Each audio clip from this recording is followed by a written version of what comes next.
Marcelo, então assim, Uhum. nós falamos das principais prisões já. Flagrante, prisão temporária, prisão preventiva, prisão domiciliar. Chegou num tema que eu tava doida pra falar, que é a prisão para execução da pena. E aí eu quero muito falar desse tema, por quê? Porque foi a modalidade de prisão que ensejou a prisão do presidente Lula, Ex-presidente, sim. à época. Ex-presidente ou ex-presidente? Na época ele era ex-presidente, agora é Isso. presidente. Fala um pouquinho dessa prisão para execução de pena. É muito bom. O artigo 283 do CPP, ele vai dizer o seguinte, olha, que não há a prisão, só haveria uma prisão definitiva, uma prisão que a gente chama de prisão-pena, após o esgotamento do trânsito julgado.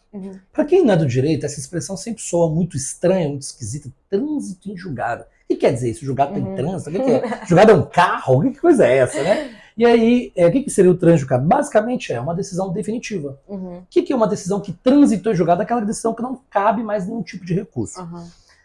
Havia uma discussão muito grande do seguinte, olha, há muitos recursos no processo penal, isso acaba demorando. E aí a mídia, né, que muitas vezes acaba influenciando na opinião pública, dizia que, olha, o problema do processo penal é que os advogados, quem tem bom advogado, protela, faz o processo demorar e nunca vai ser preso. E aí depois prescreve. O processo prescreve, etc. E o cara nunca vai ser preso. O STF em 2006, teria entendido que não, o 283 é constitucional. 2016. Primeiro em 2009, foi 2009, ainda foi tinha antes 2017, ainda. 2009. Tem um voto paradigmático do Ministério Grau que fala, olha, não, realmente o 283 é constitucional, eu preciso esperar o esgotamento dos recursos transjulgados, porque pode ser que um recurso extraordinário ou um recurso especial declare aquele crime prescrito ou que houve alguma irregularidade legal e aquele processo vai ser anulado, automaticamente a pessoa será absolvida, né? Em 2016, já com a Lava Jato bombando, chegando nos medalhões da política, o ex-presidente Lula como um dos seus principais focos, há esse movimento social influenciado pela grande mídia, e o STF ele acaba dando ouvidos à voz das ruas, né? E muda. Tem também aquela influência de 2013, movimento vai pra rua, Copa do Mundo de 2014. O STF ele dá uma guinada jurisprudencial. Qual que seria essa guinada? Que está até com o voto da ministra Rosa Weber, que acaba votando seguindo um princípio da colegialidade. Há uma crítica muito grande. O que seria essa colegialidade? Mas é um princípio. E acaba se formando uma maioria dizendo que, se julgou após a segunda instância, primeira instância e segunda instância, analisou, condenou a pessoa, ali analisou a matéria de fato. Quando vai para as instâncias superiores, STJ ou STF, só analisaria a matéria de direito. Então não caberia, vamos analisar a matéria de direito, mas peraí.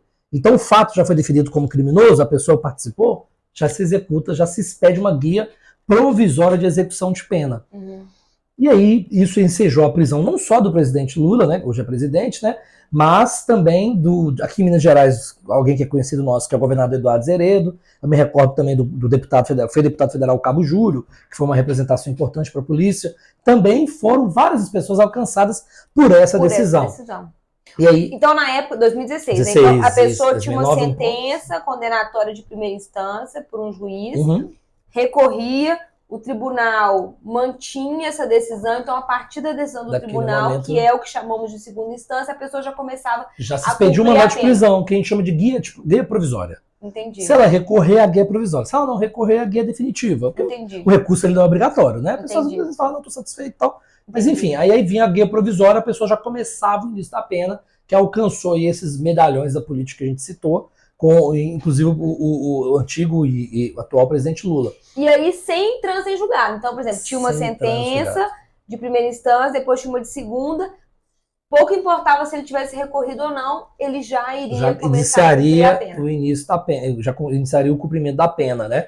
Em 2016, não foi isso? Em 2019 o STF ele dá uma outra guinada. Muda de novo. Isso muda muito em relação à composição, né? Lembra que o ministro Grau em 2009, aí em 2016 ele já não estava mais, ele tinha aposentado, e as decisões são sempre por maioria apertada, 6-5, né? E nesse, em 2019, o STF ele chega em outros 6-5, que seria o quê? Se tornar o artigo. O STF ele foi provocado, né, com uma ação declaratória de constitucionalidade, foram 3 ações, se eu não estiver enganado, e essas ações falavam o seguinte, olha STF, o 283 do CPP é ou não constitucional? E o STF, com a mudança da ministra Rosa Weber, que foi ali como diz, a fiel da balança, Com essa mudança, o STF declarou o 283 constitucional. E eu só posso prender alguém de forma definitiva para execução da pena após esgotado todos os recursos, ou seja, com trânsito julgado. Gera uma sensação estranha de impunidade na sociedade. As pessoas falam, mas não posso prender, tenho que esperar. Nós já falamos da prisão preventiva. Pode. Ela sempre existiu. Se a pessoa é um risco para investigação, está ameaçando testemunha, risco de fuga, etc., eu posso prender. Se ele é um risco para a sociedade, eu sei que mesmo ele condenado em segunda instância, ele recorrendo, ele vai sair, vai continuar criando problema, vamos chamar assim, eu posso mantê-lo, eu posso decretar a prisão preventiva. A preventiva, ela pode ser decretada a qualquer tempo, a qualquer momento, estando presentes os requisitos. Então essa prisão, as pessoas pensam, mas não pode ser preso? Pode. Agora, nós temos um problema. O STF fez essa virada jurisprudencial a favor do 283 do CPP, ou seja, mandando esperar o trânsito julgado.